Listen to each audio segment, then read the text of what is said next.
Hello student, today I am teaching you entrepreneurship for class 12. Our today's topic is franchising. So in my previous video I shortly explained you about franchising, that are the small helping firms which supplies the goods and services of a particular big firm. ठीक है, एक बड़ी firm के, एक बड़ी manufacturer के जो छोटे छोटे पार्ट्स हम कर दें ताकि अपने गुड्स और सर्विस को डिवाइड करने के लिए, तो वो फ्रेंचाइजीज का काम करते हैं. Now today franchising is helping thousands of individuals be their own boss and own and operate their own business. तो आज के अगर हम टाइम में देखें तो यहाँ पे फ्रेंचाइजीज को पूरा मौका मिलता है, वो अपने तरीके से गुड्स या सप्लाई किसी भी सर्विस को करते हैं. ठीक है, franchising allows entrepreneur to be in business और themselves but not by themselves. वो अपने साइड से तो बिजनेस कर सकते हैं, बट उसमें जो पॉलिसीज हैं, जो ब्रांड है, वो सारी जो आपका मेन है, जो आपका हेडक्वार्टर से अटैच्ड जो भी इंफॉर्मेशन है, उसको आप आगे बढ़ाते हैं. So there is usually a much higher likelihood of success when an individuals open a franchisee as opposed to a mom and pop business. ठीक है, तो mom and pop business हम इसको कह सकते हैं कि ये बनाया किसी और के द्वारा है, आपको सिर्फ उसके गुड्स को और सर्विस को प्रमोट करना है, बढ़ाना है, सेल करना है. तो since a proven business formula is in place, the product, service and business operation have already been established. तो आपने उस बिजनेस को आगे बढ़ाना है जो ऑलरेडी स्टैब्लिश्ड है. Franchising opportunities has often involve from change in the environment as well as important social trends. तो जो हमारी फ्रेंचाइजीज है वो टाइम टू टाइम अपॉर्चुनिटीज के according they look out the changes of the environment as well as they look out the important trends. So franchisee is an agreement, we can say it's an arrangement whereby the manufacturer or the sole distributor of a trade marked product or the service gives exclusive right of local distribution to independent retailers in return for their payment of royalty and conformance to the standardized operating procedures. तो हम कह सकते हैं ये एक ऐसी process है जिसमें manufacturer take the help of any retailer to distribute the goods, to distribute the service. Okay, उसका जो पेमेंट है वो सारी रॉयल्टी के बेसिस पे होगा. It is totally standardised. The person offering the franchise is known as the franchiser. तो जो भी पर्सन को फ्रेंचाइजी ऑफर की जा रही है उसको हम फ्रेंचाइजर कहते हैं. The franchisee is the person who purchase the franchisee and is given the opportunity to enter a new business with a better change to success than if he or she were to start a new business from scratch. तो यहाँ पे एक जो बड़ी firm होती है वो छोटी फर्म्स को रेडीमेड मार्केट प्रोवाइड करती है, ब्रांड प्रोवाइड करती है, and it's a foundation of the relationship in the franchisee agreement. ठीक है, तो एक एग्रीमेंट होता है बिटवीन द टू पार्टीज. जो बड़ी पार्टीज है और जो छोटे रिटेलर्स हैं वो उस पर्टिकुलर बड़ी पार्टीज के साथ वर्क करने के लिए रेडी रहते हैं.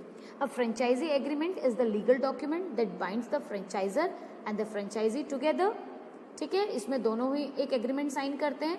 This document explain what the franchiser export from the franchisee in running the business. वो क्या सेल करेगा, everything be pre-decide. The agreement is designed to assure that all the franchises within an organization are treated equality and the expenditure must be uniform throughout the system. तो जो भी इसमें खर्चा है वो एक यूनिफॉर्म रहेगा, उसका एक सिस्टम बनेगा that totally be run through the headquarters. Now the main ingredients of a franchisee's agreement. इसमें क्या क्या main ingredients we required. First is contract explanation. Here it is the part of the agreement that outlines the type of relationship a franchisee is entering into with the franchisor. तो जो भी contract यहाँ पे दोनों के बीच में हो रहा है वो एक एक्सप्लेनेशन वे में, एक रिटन वे में रहता है. Operations manual, this is the second one, is a section of an agreement that detail the guidelines that the franchisee must legally follow in operating the business as outlined by the franchisor. जो भी franchisors के द्वारा franchise को काम दिया जा रहा है वो उसको लीगली फॉलो करेगा, लीगली ऑपरेट करेगा. From time to time amendment may be made and the franchisee must be prepare to adjust operation accordingly. तो जो भी हेडक्वार्टर्स है या जो भी आपका फ्रेंचाइजर के द्वारा कोई अमेंडमेंट आते, कोई चेंजेस आते हैं, तो वो आपने according to you have to be adjust. So the franchisee needs to be aware that the content of the documents are confidently. तो यहाँ पे जो फ्रेंचाइजी है उसको ये जानना बहुत ज़रूरी है कि जो भी डॉक्यूमेंट वो साइन कर रहा है वो कॉन्फिडेंटली साइन करे, पूरी अपनी रजामंदी उसको होने के बाद ही वो साइन करे. Then third one is proprietary statement. So proprietary statement outline how the franchisee name is to be used as well as the marketing and advertising producer is placed that the franchisee will be required to follow. तो यहाँ पे कौन कौन सी उसको marketing advertisements जो जो process उसको करनी है वो उसको देखता है. Also the franchiser document how much the franchisee will be required to contribute towards national advertising efforts. तो यहाँ पे पूरे नेशन में एडवर्टाइज करने के लिए वो कितना कंट्रीब्यूट करेगा ये भी उसमें दिखाना ज़रूरी होता है. Then ongoing side maintenance. तो इसमें क्या है, outline is the agreement, it is one of the agreement as we know. So time frame regarding various maintenance का जो आइटम्स है या अपग्रेड करना है दैट इज, और किस लोकेशन में करना है, everything is decided by the franchisees only. ठीक है. Now as in any legal document, किसी भी लीगल डॉक्यूमेंट को रिकमेंडेड करने से पहले, एक ऑटोनॉमी देने से पहले, एक पावर देने से पहले एक एग्रीमेंट उसमें साइन होता है. So we can say big brand make head towards the franchising. तो यहाँ पे एक बहुत बड़ा ब्रांड अपनी फ्रेंचाइजी खोलता है किसी पर्टिकुलर लोकेशन में, अपने गुड्स को, अपने सर्विस को और ज़्यादा प्रॉस्परस और ज़्यादा बढ़ाने के लिए. So the big corporate house that have operate for a franchisee route consider franchising as per easy mode of expansion with communicate level of the franchisor and the franchisee. तो यहाँ पे दोनों ही जो बंदे होते हैं, चाहे फ्रेंचाइजर है या फ्रेंचाइजी है, आपस में कम्युनिकेट करते हैं अपने को बढ़ाने के लिए. एक कमिटमेंट साइन होता है. It is a powerful and we can say idle way to expand business. बहुत बढ़िया तरीका है, आप अपने बिजनेस को बढ़ा सकते हैं. For a company which does not have any capital, man power और time to build a network of company own outlet.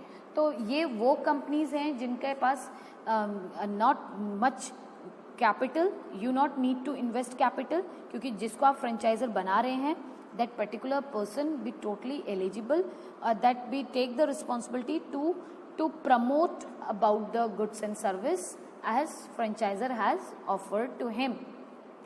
However, example is Dabur is not the first big established brand that has taken up franchising for expansion. There are various other corporate houses that have been franchising for quite some time now, have marked their presence not just pan India but also global. अब जैसे डाबर का ही है तो डाबर की बहुत सी franchises चलती हैं. तो ये तो एक छोटा सा एग्जांपल है. अगर हम इंडिया में देखें तो इंडिया में ही नहीं, डाबर इन ग्लोबल वे अपने गुड्स को सेल करती है. ठीक है. अब जैसे रैंडम है, Raymond limited, a company started in 1925 as a woollen and readymade garments industry, has achieved phenomenal success. बहुत ज़्यादा इसने सक्सेस गेट की है. 1925 से इसका स्टार्टेड है and now more than 500 stores Raymond limited have. So as Aniruddha Deshmukh and president Raymond limited, जो president हैं यहाँ के रैंडम लिमिटेड के वो हैं अनिरुद्ध देशमुख. तो वो कहते हैं कि random can be called the absolute leader. तो ये क्या है, एक एब्सोल्यूट लीडर हो गया है सबका इन द फैब्रिक इंडस्ट्री के केस में, in the field of fabric industry. As a consumers had faith on us for the last 50 years. तो कंज्यूमर्स को फेथ है, विश्वास है कि जो भी वो प्रोडक्ट आंख बंद करके भी अगर रैंडम का लेते हैं तो वो परफेक्ट निकलेगा. So still we are growing stronger, और इससे वो और ज़्यादा स्ट्रांग होते जाते हैं. तो we basically opt for franchisee model for expanding in smaller towards as these are not affected by recession, and the franchisee store can be driven by local entrepreneur who are aware of the preference of the local customer.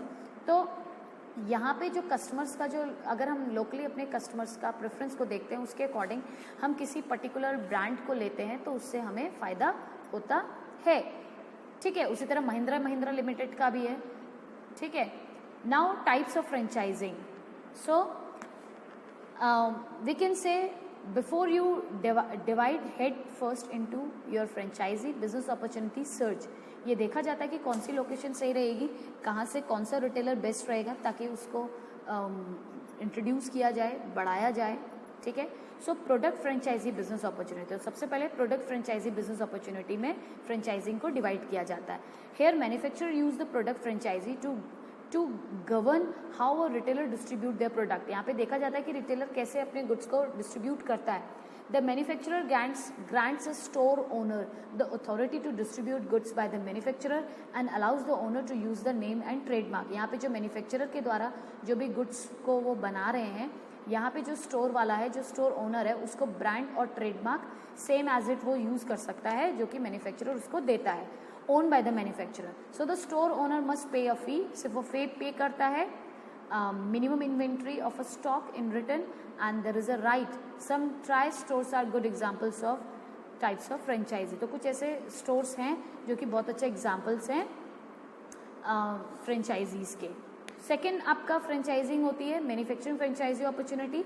So these types of franchisee provides an organisation with the right to manufacture a product. उनको अधिकार दिया जाता है कि वो same type का product produce कर सकते हैं for the sell it to the public using the franchiser name. आप फ्रेंचाइजर्स का नेम भी यूज कर सकते हैं, ट्रेडमार्क यूज कर सकते हैं।